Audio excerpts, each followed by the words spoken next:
How can you handle social situations on the carnivore diet, especially this strict first 30-day phase?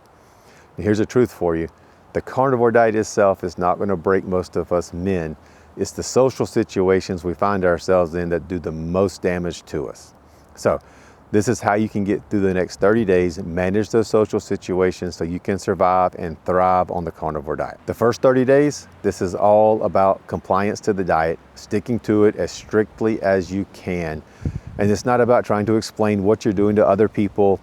You know, it's none of their business anyway. This is all just between you and me of what you're going to do. You don't owe anybody a speech. You don't owe anybody a full explanation of how to do exactly what it is you're doing.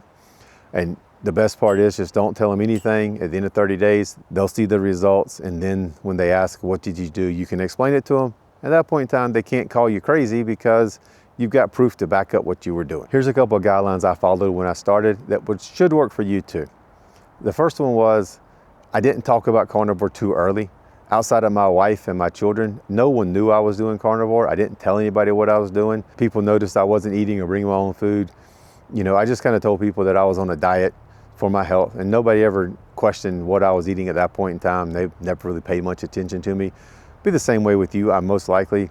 Just don't tell people that you're doing carnivore, then you don't have to worry about figuring out what you're going to say to them when they come back and tell you how crazy and extreme the diet is. Number two, if there's a social event, if there's a party, if there's a lunch at work, if there's something like that, you know, it's Friday's pizza day and you need to be in the break room with everybody to eat pizza. Plan it out beforehand. Eat before you go so you're not hungry. You know as well as I do, if you walk into the room and you see 6 pizzas laying there and you're hungry, you are going to eat a piece of pizza. That's all there is to it. So eat your beef, bacon, eggs, and butter before that event. Eat till you're full. So when you walk in, you're full. And if somebody asks for you to have a piece of pizza, all you have to say is, I just ate, I'm full.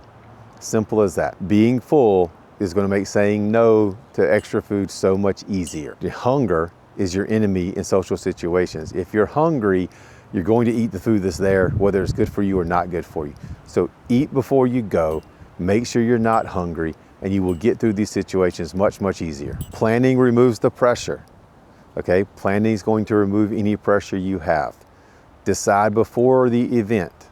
Decide before you're going to where you're going, what you're going to do, what you're going to eat, how you're going to handle it, what you tell people when they say, here, try some of this.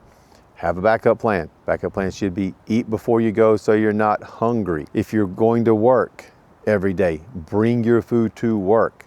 Do not be in a situation where it's lunchtime and you're hungry and you have nothing in the fridge because you are going to reach for McDonald's or Chick-fil-A or Taco Bell or somewhere else that is not the food you want to be eating.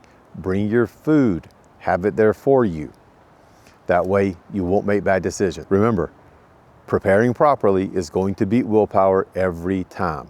If you've got the food in the fridge at work to eat for your lunch and don't need to eat fast food, the decision's there. You don't need willpower. You just need to go eat what you brought. Now, first 30 days especially, I really advise you to avoid eating out at all possible. Do not go to a restaurant, just avoid it. Now, there are certain situations where you may not be able to avoid it. You may be stuck somewhere away from food, away from your prepared meals, and you got to go to a restaurant. In that case, go to a fast food restaurant like McDonald's or Burger King or Wendy's and just order their plain patties. I have several times gone to McDonald's and just ordered 6 quarter-pound patties, eaten the 6 patties and been fine. So if you are forced to eat out at a restaurant, just get the patties. That's all you need. And remember, it's just the patties. No cheese, no sauces, no ketchup, no mustard. Just get the patties. It's simple.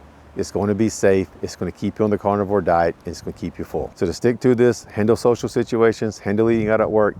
You don't need to be perfect. You don't need a whole lot of willpower. You just need to plan it out before you get in these situations. If you've got a plan, follow the plan and you will survive these social situations. Thanks for watching. I'll see you next time.